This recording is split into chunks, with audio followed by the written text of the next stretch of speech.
മഞ്ജു വാര്യർ തമിഴ്നാട്ടിലെ നാഗർകോവിലിൽ ഗിരിജ വാര്യരുടെയും മാധവ വാര്യരുടെയും മകളായി ജനിച്ചു.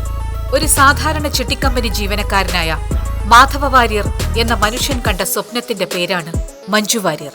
അച്ഛന്റെ വിയർപ്പ് തുള്ളികൾ കൊണ്ട് കോർത്ത കാൽച്ചിലങ്കകൾ കൊണ്ട് നടന വിസ്മയം തീർത്ത് 2 വർഷം തുടർച്ചയായി കേരള സംസ്ഥാന സ്കൂൾ യുവജനോത്സവത്തിലെ കലാതിലകം, കലോത്സവ വേദികളിലെ വിജയവഴികളിൽ നിന്ന് മലയാള സിനിമയിലെ വെള്ളിത്തിരയിലെത്തിയ നമ്മുടെ സ്വന്തം അഭിനേത്രി മഞ്ജു വാര്യർ.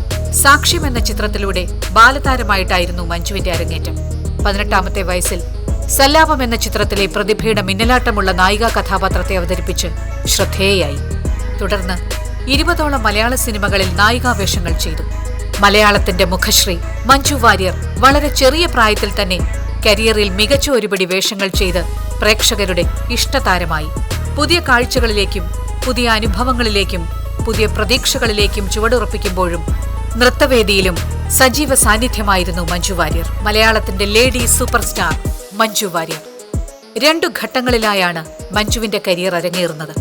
യുവനായികയായി നിറഞ്ഞു നിന്നതാണ് ആദ്യഘട്ടം. ചെറിയ പ്രായത്തിൽ തന്നെ അസാമാന്യ പ്രതിഭ തെളിയിച്ച നടി. മോഹൻലാലും തിലകനും അടക്കമുള്ളവർക്കൊപ്പം കട്ടയ്ക്ക് നിന്നുള്ള മിന്നും പ്രകടനങ്ങൾ കൊണ്ട് ഒരു കാലഘട്ടത്തെ മുഴുവൻ മഞ്ജു കയ്യിലെടുത്തു. 14 വർഷങ്ങൾക്ക് ശേഷം അമിതാഭ് ബച്ചനോടൊപ്പം ഒരു പരസ്യ ചിത്രത്തിൽ അഭിനയിച്ചുകൊണ്ട് മഞ്ജു വീണ്ടും മടങ്ങിയെത്തി. ഹൗ ഓൾഡ് ആർ യു എന്ന ചിത്രത്തിലൂടെ മഞ്ജു വാര്യർ സിനിമയുടെ വെള്ളി വെളിച്ചത്തിൽ വീണ്ടും മിന്നിത്തിളങ്ങി. പിന്നീട് തിരിഞ്ഞു നോക്കേണ്ടി വന്നില്ല. ഒന്നിനു പിറകെ ഒന്നായി സിനിമകൾ മഞ്ജുവിനെ തേടിയെത്തി. എന്നും എപ്പോഴും Rani Padmini, Odiyan, Lucifer, Jo and the Boy, Karinkunnam Sixes, Care of Saira Banu, Udaharanam Sujatha, അസുരൻ, മരക്കാർ, അറബിക്കടലിന്റെ സിംഹം, പ്രതിപൂവൻ കോഴി, എമ്പുരാൻ. 2018-ൽ കമലാ സുരയ്യയുടെ ജീവിതകഥ പറയുന്ന ആമിയിൽ മഞ്ജു പ്രധാന വേഷത്തിൽ പ്രത്യക്ഷപ്പെട്ടു. ഇന്ന് മലയാളവും കടന്ന് തമിഴിലും കയ്യടി നേടി മുന്നേറുകയാണ് മഞ്ജു വാര്യർ. യുവതാരങ്ങളെപ്പോലും പിന്നിലാക്കുന്ന ഫിറ്റ്നസും ഫാഷൻ സെൻസുമെല്ലാം മഞ്ജുവിനെ പ്രേക്ഷകർക്ക് പ്രിയങ്കരിയാക്കി. പ്രായം വെറും അക്കം മാത്രമാണെന്ന് ഓരോ നിമിഷവും മഞ്ജു തെളിയിക്കുന്നു. മലയാള സിനിമയുടെ സകല റെക്കോർഡുകളും തിരുത്തിക്കുറിച്ച ചിത്രമാണ് എമ്പുരാൻ. ചിത്രത്തിൽ ഏറ്റവും കൂടുതൽ കയ്യടി നേടിയ കഥാപാത്രങ്ങളിലൊന്നായിരുന്നു മഞ്ജു വാര്യർ അവതരിപ്പിച്ച പ്രിയദർശിനി രാംദാസ്. ആൺനിഴലിൽ മറയ്ക്കപ്പെടുന്ന വെറും പെൺകഥാപാത്രങ്ങളായിരുന്നില്ല മഞ്ജു വാര്യർ അവതരിപ്പിച്ചതിലേറെയും. കരുത്തുറ്റ വ്യക്തിത്വമുള്ള സ്ത്രീ കഥാപാത്രങ്ങളായിട്ടായിരുന്നു മഞ്ജു വാര്യർ വെള്ളിത്തിരയിൽ പകർന്നാട്ടം നടത്തിയത്. Lady superstar Manju Warrier രജനീകാന്തിനൊപ്പം തമിഴിലും തരംഗമായി.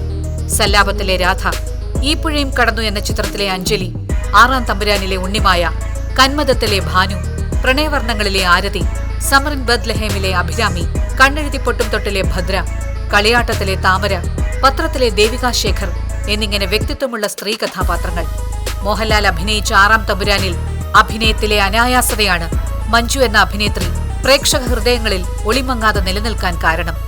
തമാശയും കുസൃതിയും അഭിനയിക്കുമ്പോൾ മഞ്ജു കൈവശം വെച്ച ഒതുക്കമാണ് സമറിൻ ബദ്ലഹേമിലെ ആമിയെ പൂർണ്ണയാക്കുന്നത്.